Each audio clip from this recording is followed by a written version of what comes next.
kalau soal ramalan tentang masa ini pernah disampaikan oleh Dennis McQuail ya, yaitu guru saya, pembimbing disertasi saya, dia mengatakan nanti akan muncul suatu masa di mana akan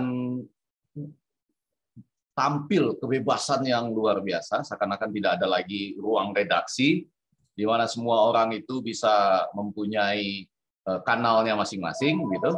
Dan akibatnya justru yang paling terasa adalah semacam kegagalan kita dalam beretika katanya, dan kegagalan kita dalam mempersatukan bangsa. Jadi dia menyebut yang akan muncul itu adalah polarisasi yang sangat besar.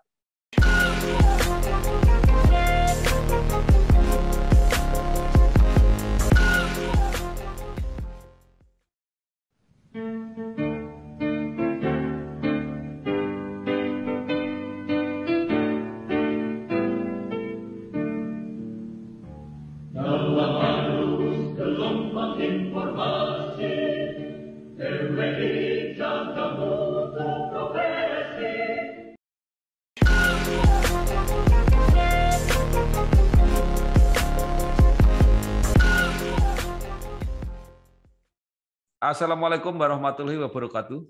Waalaikumsalam warahmatullahi wabarakatuh. Komplit aja, shalom, Om Swastiastu. Shalom, ya Om Swastiastu. Salam kebajikan, salam sehat. Terima Ya. kasih Mas Bambang Sadono. Ini saya mau ikut ke acara ini di samping mau mengucapkan selamat Hari Pers Nasional. Juga karena yang mengundang ini atau hostnya adalah suhu sesepuh guru saya, Mas Bambang Sadono. Bersama saya Bambang Sadono di kanal Inspirasi untuk Bangsa. Mudah-mudahan kanal ini selalu bisa memberi inspirasi, motivasi, dan edukasi. Kami memang sedang mempersiapkan beberapa video wawancara untuk ikut menyambut Hari Pers Nasional tahun 2022 yang tepatnya jatuh tanggal 9 Februari dengan tema membangun media yang sehat, mudah-mudahan negara menjadi kuat. Nah, saya sudah ketemu dengan salah seorang tokoh pakar komunikasi yang sudah malang melintang baik di teori maupun di praktek, gitu ya. Jadi melakukan sendiri kegiatan komunikasi. Beliau adalah Bapak Effendi Ghazali, MSc, MKPS ID, PSD, ya. Jadi dokter komunikasi. Pak Effendi Ghazali, pertama mungkin bisa cerita ya latar belakang background kepakaran di bidang komunikasi, karena saya pernah bergaul, Bapak aktif di Vkom, Fakultas Ilmu Komunikasi UI pada waktu itu. Monggo silakan, Pak. Ya, Mas Bambang Sadono, para pemirsa penonton acara ini. Pendek saja, saya kebetulan sudah tidak mengajar lagi, jadi sudah memutuskan untuk lebih cepat pensiun dini. Ada kaitannya juga dengan pers, tetapi sebelumnya ya bersama-sama dengan Mas Bambang Sadono, dulu begitu banyak lagi tokoh-tokoh teman-teman kita di DPR, tokoh-tokoh pergerakan, kita mulai ini ya, advokasi bersama-sama undang-undang pers, undang-undang penyiaran, undang-undang kebebasan memperoleh informasi publik.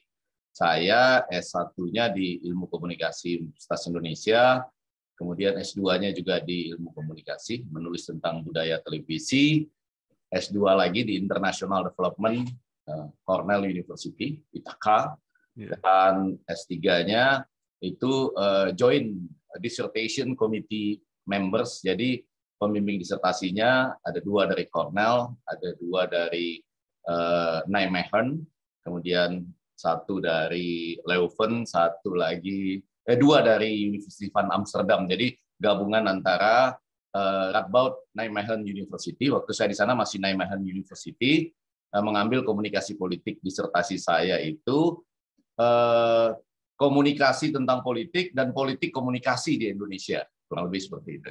Ya, singkatnya begitu saja. Tapi ya dunia praktek saya juga menjadi koresponden mingguan bola waktu itu, belajar banyak dari Sumo Hadi Marsis ya, dan kemudian banyak tokoh-tokoh lainnya, juga membuat beberapa acara televisi, khususnya barangkali mempelopori waktu itu ada stand up comedian bersama Kelik Pelipur Lara, jarang ditampilkan, malah lebih sering di syuting tapi jarang ditampilkan waktu itu.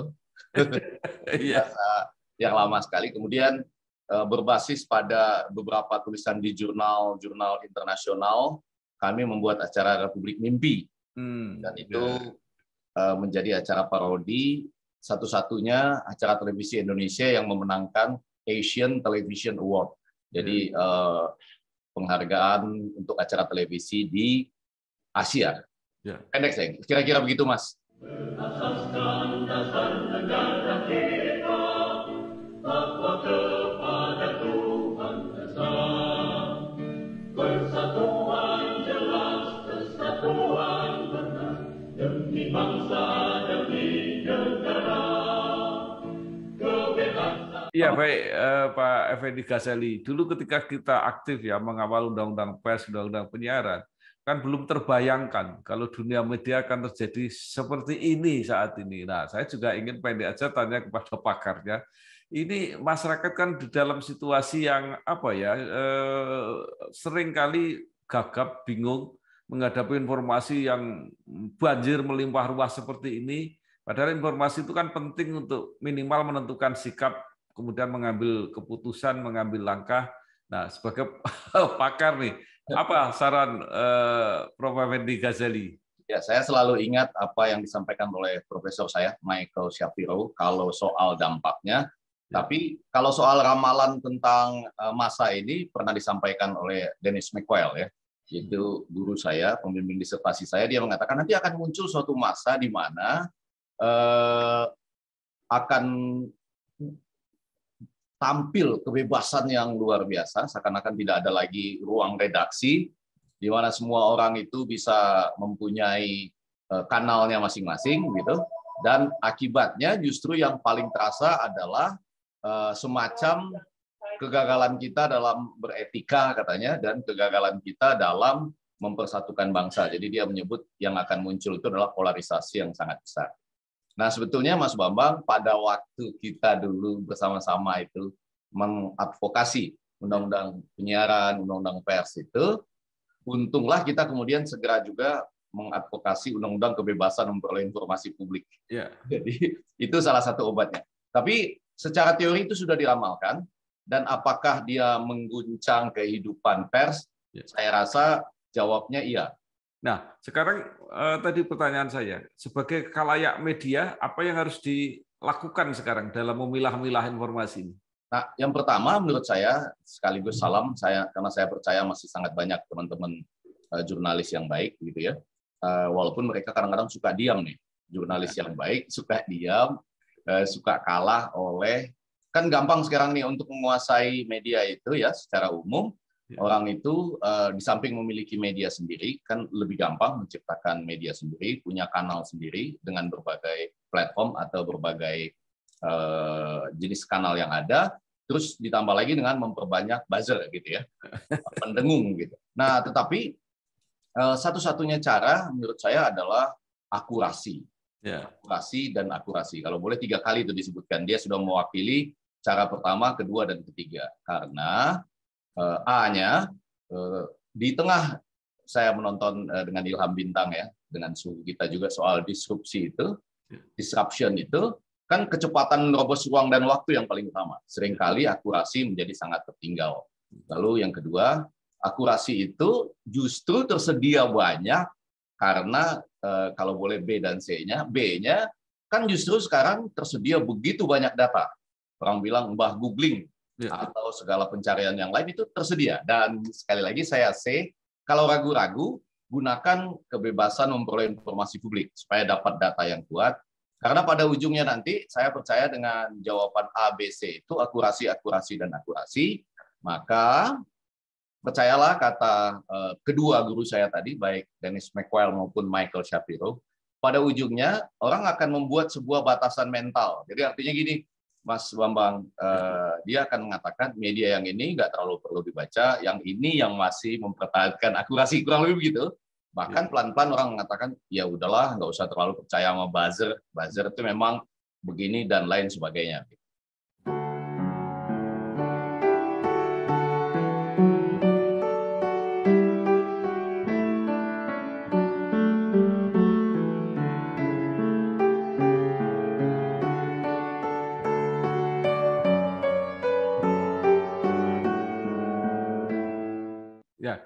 Jadi akhirnya akan terjadi konsolidasi ya di dalam situasi semacam ini, akhirnya akan ketemu juga mana Betul. yang media kita percaya gitu. Ya, ya. Kalau menurut dua guru saya itu, yang satu sudah meninggal ya, Dennis McWell, dan satu lagi Michael Shapiro masih ada di Cornell University. Dia mengatakan nanti akan ada semacam threshold barangkali ya, sebuah ambang batas juga, di mana orang sudah mulai tidak terlalu percaya pada pendengung atau buzzer. Orang gampang melihat pola, oh ini yang dalam tanda petik profesional, industri selalu membela siapa gitu. Sementara ini yang agak dianggap netral gitu. Lepas dari semua manusia, semua industri itu pasti ada value-nya ya, ada nilai-nilai tersendiri. Saya tidak percaya pada teori 100% netralitas itu. Dan tapi di sisi lain akan terbentuk seperti yang Mas Bambang Sadono sampaikan tadi, ada sebuah titik di mana orang merasa bahwa ya mereka merindukan pers yang punya akurasi, pers yang kemudian dulu istilahnya itu adalah bebas dan bertanggung jawab, tapi paling tidak kita mau mengatakan pers yang punya tanggung jawab sosial lah, ditambah dengan, nah itu kalau teori yang terbaru kan media accountability, dia siap dituntut juga begitu, baik dalam ranah dewan pers maupun dalam ranah lain-lainnya. Ya, dalam ranah hukum. Ya. Jelas berpendapat dengan tanggung jawab di pundak kita. Indahnya kesejahteraan sesama, damai dan sejahtera, bekerja sama dengan. Ya. Nah, sekarang ada yang mengatakan bahwa situasi yang cenderung cenderung panas, cenderung gaduh di ruang-ruang sosial politik saat ini, penyebabnya memang media ini, media-media baru, medsos dan sebagainya. Prof. Effendi setuju ini? Saya di Indonesia jangan disebut Prof ya, saya sudah kembalikan menjadi profesor di luar negeri sekarang sampai akhir 2023, tapi belum berangkat karena wilayahnya sedang terancam perang gitu. Baik, saya mau mengatakan bahwa itu berinteraksi atau istilahnya itu disebut interplay atau interaksi. Jadi maksud saya mana yang lebih dulu? Apakah kegaduhan politiknya lebih dulu atau kemudian kegaduhan di media sosialnya lebih dulu? Tapi seperti yang saya sampaikan tadi, media sosial itu memang punya peluang gaduh. Karena kan kata kuncinya sosial, orang berinteraksi, dan di sanalah diuji ketika seakan-akan orang bisa punya kanal, Mas Bambang, para penonton, para pemirsa kita, orang bisa punya kanal, kemudian sistem redaksi juga relatif, relatif sangat longgar, gitu ya, dan berpacu dengan kecepatan. Nah, dalam kunci ini saya mau sedikit menyinggung satu kata penting. Jadi mudah-mudahan Hari Pers Nasional ini menimbulkan sesuatu atau ada sedikit jiwanya untuk memecah kegaduhan ini, yaitu mengenai presidensial threshold atau ambang batas pencalonan presiden, gitu ya. Ya. Mas Bambang, ini menjadi menarik. Bukan kita sengaja masuk ke politik, tapi maksud saya dia bisa dilihat dari kedua sisi itu. Ambang batas pencalonan presiden ini yang 20% kursi DPR, Mas Bambang pernah di DPR dulu, 25% kursi atau suara nasional itu tidak pernah ada di dunia pada pemilu serentak, gitu ya, karena serentak kok bisa diambil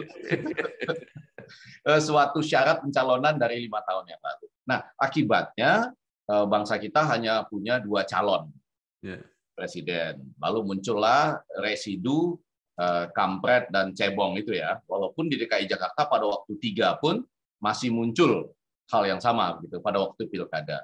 Nah, menurut saya di sini muncul tarik-menarik.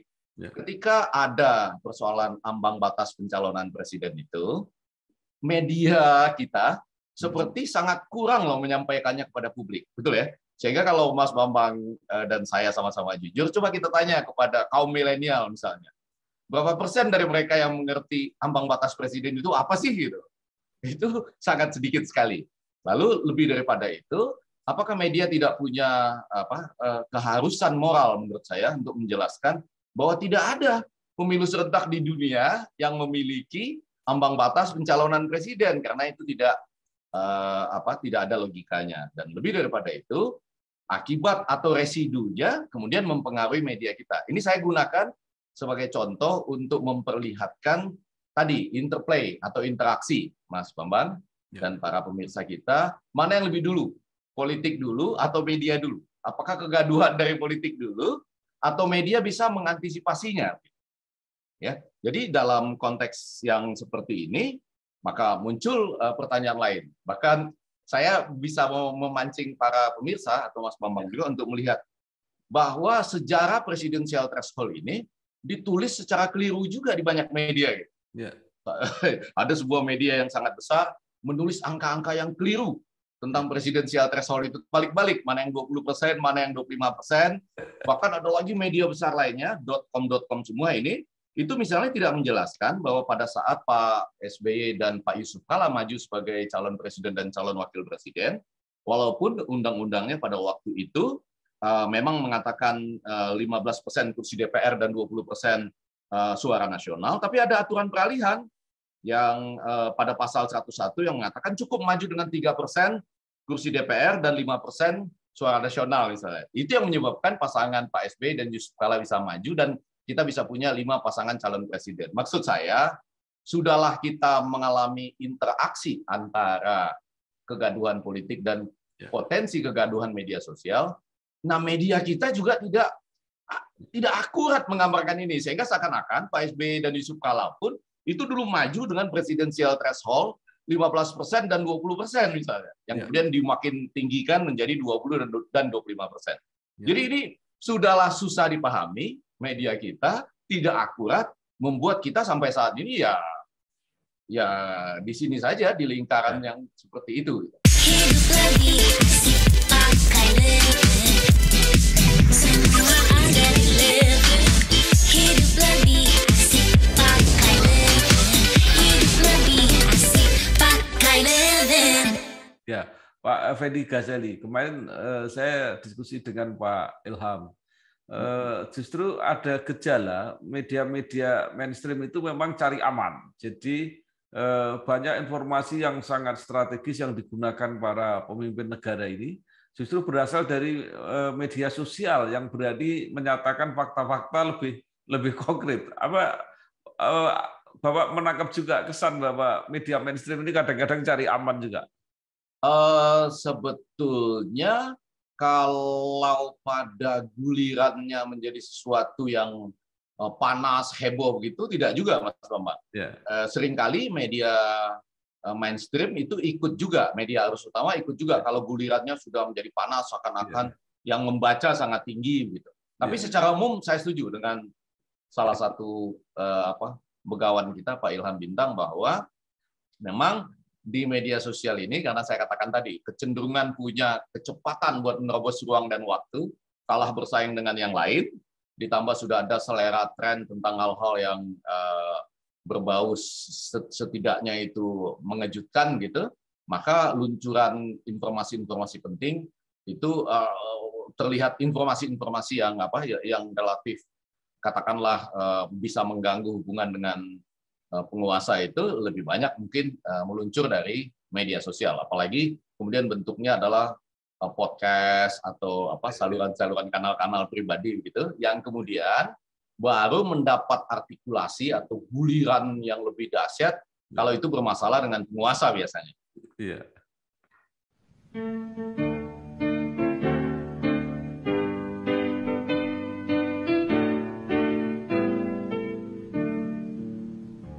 Dalam arus gelombang informasi, TWI jaga mutu profesi.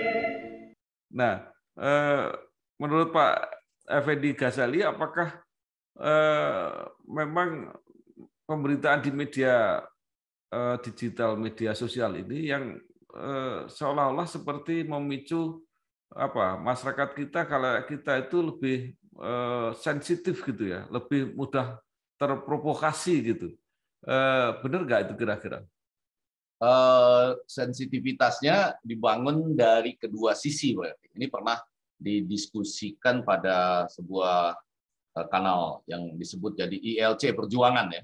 Ya. Itu juga menarik tuh ketika kita berbicara Dewan Pers pada Hari Pers Nasional dengan Dewan Pers, ada acara yang misalnya bisa bertahan lama di stasiun televisi, ada yang tidak, dari aneka sisinya ya, sehingga disebut ILC Perjuangan. Tapi sensitivitas ini mengacu kedua belah pihak. Yang pertama misalnya kehilangan sensitivitas sehingga orang dengan sangat gampang menyebarkan berita, bahkan kalimat, kata-kata yang mestinya kalau dipikirkan dengan lebih tenang tidak seperti itu, baik pilihan kata, diksi, atau pengungkapannya. Tetapi pada sisi lain, kita belajar dari yang kemarin diksi jin buang anak misalnya, itu sama juga loh Mas Bambang. Jangan-jangan publiknya juga terlalu sensitif. Dulu mungkin istilah jin buang anak itu enggak terlalu masalah. Mas Bambang berapa kali mengucapkan kata jin buang anak misalnya, mengacu 1 atau 2 tempat di Semarang misalnya. Jadi masalah sensitivitas ini lebih pada, menurut saya tadi, ada kecepatan ruang dan waktu, dan seperti kata Profesor Dennis McQuell tadi, orang akan cenderung masuk ke wilayah kebebasannya gitu, dan kemudian dengan minimnya ruang redaksi, maka hal-hal seperti itu bisa dengan cepat keluar. Mungkin ada juga residu dari gaduh politik. Tetapi pada sisi lain, sesuatu yang dulunya tidak dianggap masalah serius menjadi masalah serius. Saya sering bertanya-tanya dalam hati saya, kalau diksi jin buang anak itu dilemparkan misalnya pada sebuah tempat wisata aja, tempat wisata itu sekarang trending topik loh. Dulu itu tempat jin buang anak gitu. Bukan terkait dengan IKN, masalah atau enggak misalnya gitu. Ya. Nah, sekarang ini ada interplay ya, ada interaksi antara politik dan kemudian media sosial, kegaduhan, diksi, dan sensitivitas. Berasaskan dasar negara kita, bahwa kepada Tuhan Esa, persatuan jelas, kesatuan benar, demi bangsa, demi negara, kebebasan. Nah, Pak Effendi Ghazali, sekarang apa yang bisa disarankan kepada para penyelenggara media, awak media, baik yang di mainstream maupun yang sekarang baru, dan mudah-mudahan nanti juga akhirnya jadi setelah terseleksi jadi mainstream juga, gitu. Ya. Saya pikir dengan segala beban yang ada, saya rasa ada beban loh bagi teman-teman kita, baik di Dewan Pers maupun pengusaha pers ya, industri pers lah tepatnya, serta juga di teman-teman yang utamanya sebagai intinya nukleusnya itu adalah para teman-teman jurnalis. Itu yang pertama, beban itu adalah untuk mengejar ruang dan waktu serta persaingan itu ya, sedang dibaca atau tidak, di like atau tidak, acungan jempol atau tidak, dan lain sebagainya. Yang kedua, beban itu menurut saya sangat penting dikurangi dengan akurasi. Jadi nggak apa-apa itu kita kalah sedikit waktunya gitu, kalah sedikit kecepatannya, ya, tetapi tetap tersimpan akurasi dan orang tetap ingin mengatakan pada akhirnya atau pada suatu waktu nanti media ini perlu didengar, media ini lebih banyak membuat beritanya berbasis pada pendengung gitu, sementara media ini tidak. Jadi akan ada titik itu. Nah, akurasi ini menurut saya penting juga untuk memikirkan poin yang selanjutnya dari mendiang, ini legacy menurut saya Jakob Utama yang mengatakan di samping 5W tambah 1H itu perlu juga ada I gitu ya. Kalau dulu kan orang 5W tambah 1H, kemudian jadi 6W, ditambah dengan what next gitu ya. Tapi kalau 5W tambah 1H-nya itu ditambah dengan I atau I dalam bahasa Indonesia itu, yaitu impact atau impact ya, atau akibat.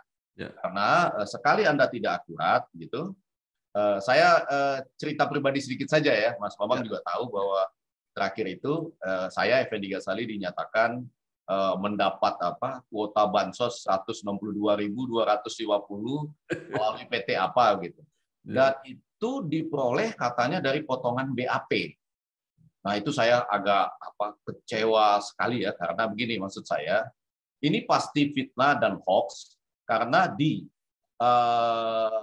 paket bansos itu ternyata tidak ada angka 162.250. Jadi ini secara fakta saja, dan itu saya coba minta loh, saya minta ke KPK, saya minta ke Kementerian Sosial, saya minta ke bersidang di Komisi Informasi Pusat untuk tahu ada nggak angka 162.250 itu. Nah, orang dengan gampang memuat itu gitu, padahal memuat BAP saja terlarang gitu ya, kata para pakar hukum. Dan itu kita ajarkan di dalam kelas dulu ya. Yang kedua juga angka itu ternyata tidak ada sampai hari ini. Bahkan saya katakan kalau ada angka 162.250 itu, saya bayar 162.250 juta kepada media yang memuatnya begitu. Nah, tetapi lagi-lagi kalau orang tidak memikirkan impact-nya begitu pada orang yang termuat sebagai menerima bansos 162.250 itu, saya sudah merasakan betapa seakan-akan kita adalah orang yang betul-betul mendapatkan bansos itu. Padahal Praswat Nugraha yang sekarang menjadi koordinator IM57 itu, pada waktu saya dipanggil, saya sebagai moderator pada seminar nasional tentang bansos itu, memang dinyatakan dia ingin tahu apa sih yang dibicarakan pada seminar bansos nasional itu. Tidak ada sama sekali angka 162.250 itu. Bahkan kemudian ada lagi, ini menarik, satu menit supaya jangan berpanjang-panjang tentang saya pribadi. Salah satu jaringan media besar itu, JPPN kalau nggak salah saya, mengutip lembaga tertentu yang mengatakan Effendi Ghazali merekomendasi PT lain untuk mendapat bansos. Nah, ini menjadi menarik kalau kita akurat atau sedikit lebih cerdas.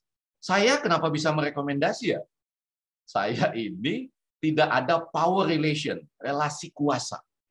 Saya bukan pejabat publik, dan saya tidak punya hubungan kuasa apapun yang membuat orang yang menerima rekomendasi saya merasa harus melaksanakannya. Jadi kalau saya kirim rekomendasi, katakanlah demikian, dalam bentuk WA, di-delete aja. Dalam bentuk SMS, dihapus saja. Dalam bentuk tertulis, dirobek saja misalnya. Karena tidak ada keharusan sama sekali. Yang terjadi adalah pada waktu seminar itu saya mengatakan, jangan dong, Anda dewa-dewa dapat 1 juta, 1 juta. Itu orang-orang kecil yang 15.000, 20.000 sudah ada di gudangnya, kok nggak pernah diangkat. Gitu. Apakah karena mereka tidak mau memberikan semacam setoran gitu?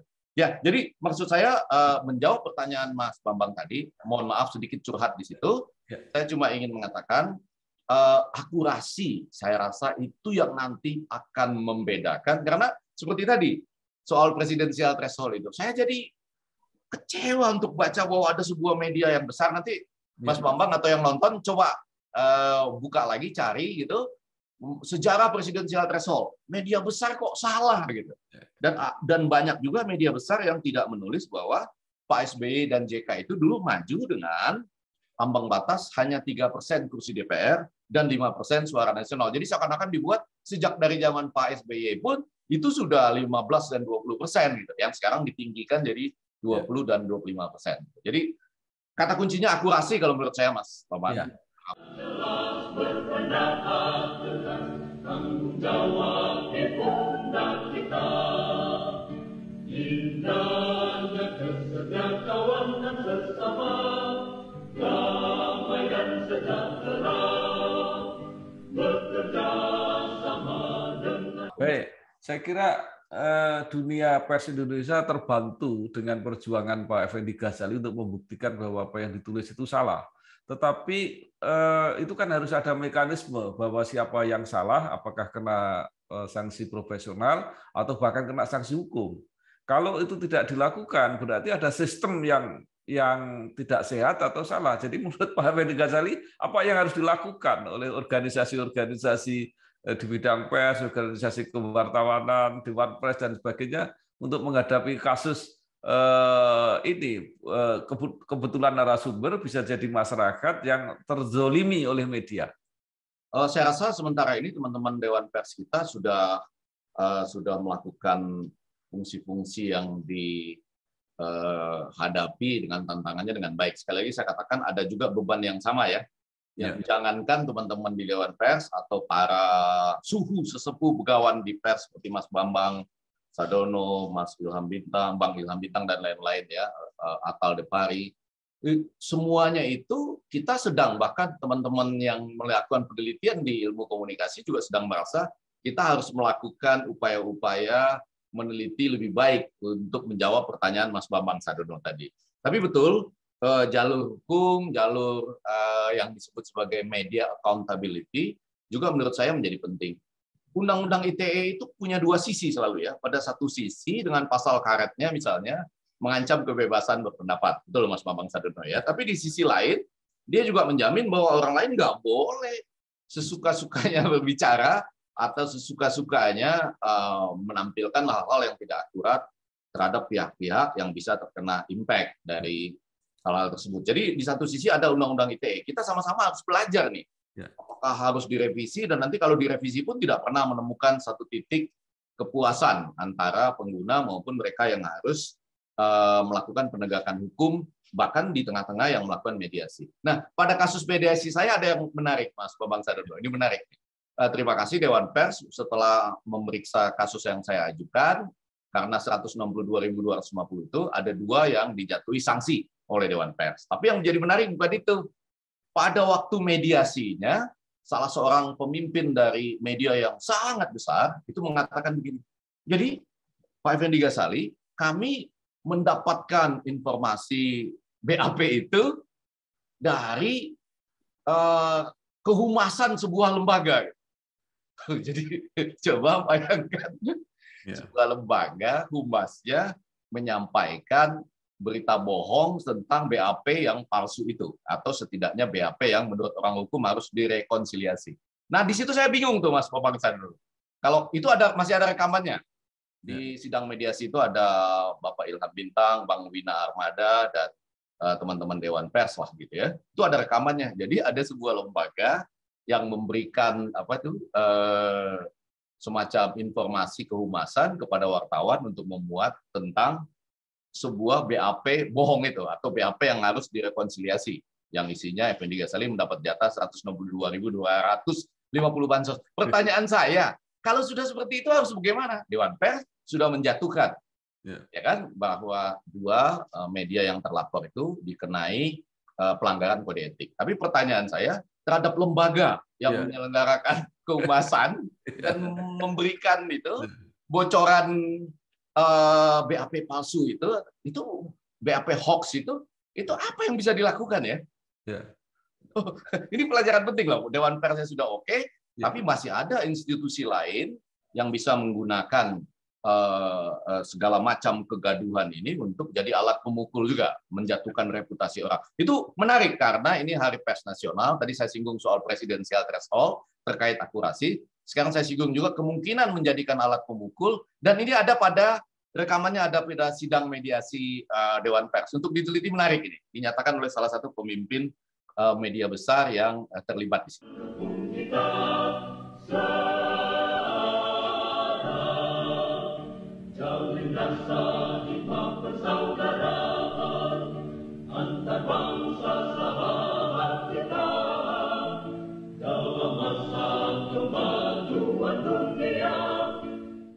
Ya, itu juga saya kira menarik. Tadi Pak Effendi Ghazali sudah menyebut tentang Undang-Undang ITE.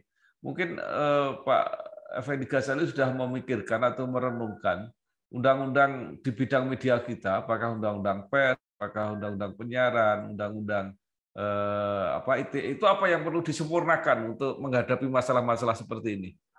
Kalau Undang-Undang Pers, menurut saya pada bagian-bagian tertentu itu kita sudah sangat hati-hati pada waktu itu ya, Mas Bambang Sadono dan seluruh sesepuh pegawai pers lainnya. Sekarang tinggal bagaimana pelaksanaannya. Salah satu kata kunci untuk pelaksanaannya itu menurut saya akurasi dalam konteks kedekatan dengan pihak-pihak tertentu. Saya dulu mengundurkan diri jadi koresponden atau mengundurkan diri jadi semacam penulis karena saya merasa kemudian saya sudah terlalu dekat dengan pihak-pihak tertentu. Jadi tetap harus ada jarak gitu ya. Wartawan tidak bisa menjadi konsultan. Saya menanyakan, jurnalis tidak bisa menjadi konsultan. Saya menanyakan apakah jurnalis yang sering ikut rombongan pihak tertentu tanpa gantian misalnya, walaupun misalnya dia kalau berangkat itu selalu menarik karena bukan karena bisa lucu tapi juga bisa menambah nuansa. Tapi apakah bisa terus-menerus begitu misalnya ya? Dan pada bagian lain ketika mereka menjadi bagian dari Dewan Pers, apakah hubungan-hubungan itu masih ada atau tidak. Jadi kalau undang-undang pers lebih pada bagaimana pelaksanaannya secara tenang, ya. Dan mungkin kalau ada yang dianggap terkait, dia tidak boleh ikut mengadili persoalan-persoalan tertentu. Nah, atau memediasi persoalan tertentu. Pada undang-undang ITE ini yang lebih sulit. Saya tidak yakin bahwa ketika kita melakukan revisi, kita akan sampai kepada suatu keadaan yang dianggap cukup balance atau seimbang kalau misalnya di situ sebetulnya yang selalu menimbulkan persoalan itu adalah rasa ketidakadilan. Yaitu kalau yang itu kenapa ditindak, yang ini kenapa tidak. Ya, jadi lebih pada persoalan ketidakadilan karena undang-undang ITE itu pada satu sisi dia menjamin dua hal. Hal yang pertama, dia menjamin bahwa harus tetap ada kebebasan berpendapat. Tapi pada sisi lain, kalau orang menggunakan hoax atau kebebasan berpendapat itu dilanggar, tetap ada mekanisme pengaduannya. Jadi saya rasa kalau kita sama-sama memperbaiki akurasi dalam arti yang lebih luas, yaitu begini, sebelum saya menggunakan pilihan diksi, apakah itu jin buang anak atau tidak, gitu, saya harus mulai memikirkan sesuatu.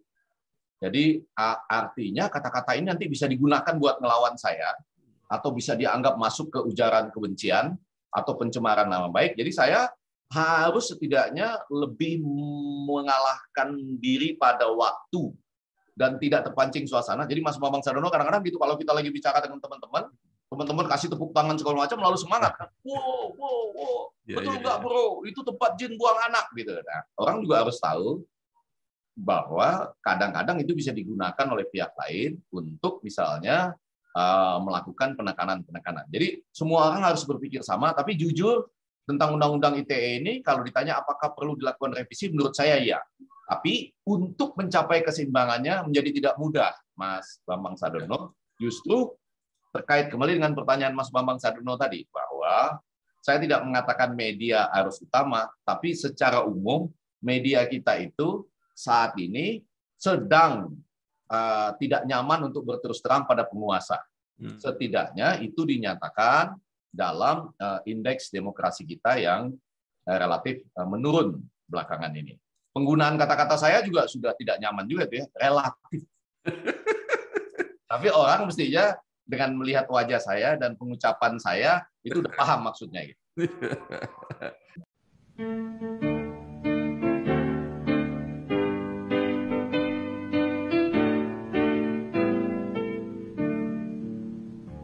Dalam arus gelombang informasi, TWI jaga mutu profesi. Nah, sekarang terakhir Pak Effendi Ghazali. Sekarang dunia akademis. Apakah ada yang perlu apa kata yang tepat? Apakah disempurnakan, apa mungkin diperbarui dengan masalah-masalah di lapangan yang seperti ini, baik secara sistem, teori, praktek, kemudian juga tadi impact yang ditimbulkan menjadi semacam ini. Ya, gimana, Pak? Jadi, saya agak sedih juga menjawab ini, terutama karena saya sendiri sudah akhirnya memutuskan, saya nggak ngajar lagi lah. Saya di Indonesia ini tinggal menyelesaikan 2 bimbingan disertasi lagi, yang hampir-hampir selesai dua-duanya. Tetapi yang ingin saya katakan, teman-teman kita sesama akademisi itu sudah berusaha keras mengantisipasi disruption ini, kemudian juga selalu melakukan telaah terhadap kasus-kasus yang mutakhir. Jadi secara umum dunia akademisi kita bergerak dinamis terhadap itu.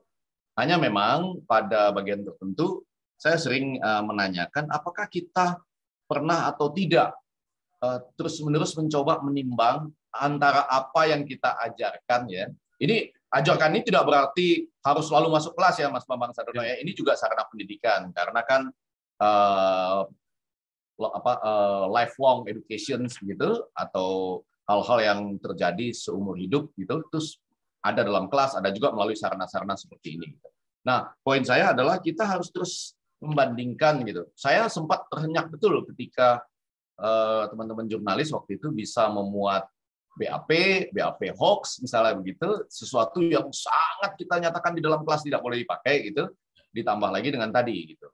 Ada sebuah lembaga bisa menyebarkan kehumasan, nanti tinggal dibuka itu sidang mediasi Dewan Pers. Jadi menurut saya mari kita kembali lagi di teman-teman akademisi untuk mengatakan walaupun ada tantangan disruption, bahkan ada tantangan tadi kecepatan teknologi, ada lagi tantangan seperti yang disampaikan oleh banyak ahli-ahli, itu betapa dunia ini akhirnya penuh juga dengan upaya untuk memecah belah. Jadi ketika kegaduhan politik sendiri sudah berakibat pada pecah belah, kan selalu ada orang lain yang berusaha memanfaatkannya. Gitu. Nah, dengan demikian saya masih tetap percaya ini khusus mudah-mudahan bisa didiskusikan selamat Hari Pers Nasional bahwa akurasi. Jadi mari kita di dunia akademisi itu tetap mengatakan akurasi lebih dulu, akurasi di atas kecepatan ruang dan waktu. Dan akurasi juga berarti pemilihan diksi yang paling tepat untuk sampai kepada publik. Akurasi juga berarti mempertanyakan, kenapa ya orang nggak pernah paham tentang presidensial threshold ini? Itu kan akurasi tuh. Bertanya supaya persoalannya menjadi solid.